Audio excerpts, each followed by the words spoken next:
Well, the former site of the Occupy Honolulu movement was cleaned out by the city. For the second time in the week, city maintenance crews converged on Thomas Square to remove illegally stored property on the sidewalk. As KITV4's Joe Kuramoto tells us, members of Occupy Honolulu say, "We haven't seen the last of them." 24 hours after giving them notice, city crews were taking what Occupy Honolulu protesters left on the sidewalk around Thomas Square. The second time in a week, and part of the effort to enforce the city's stored property law. We do follow-ups at all of the places that we've gone to, regardless of whether we received any complaints.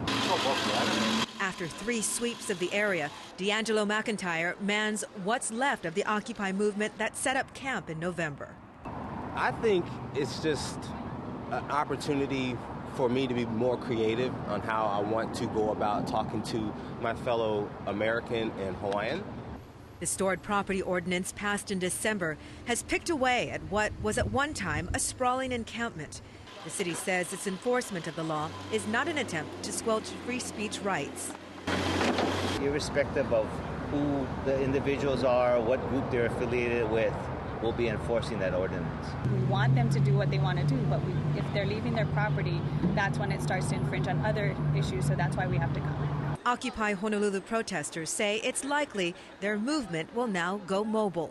I wouldn't be surprised if we were at Honolulu Hale or even state capitol, because we're some really strong people and very determined. Honolulu police were on standby but made no arrests today. Jill Kuramoto, KITV4 News. The city says all the property seized in the sidewalk sweeps are being stored and they can be claimed by the owners within 30 days.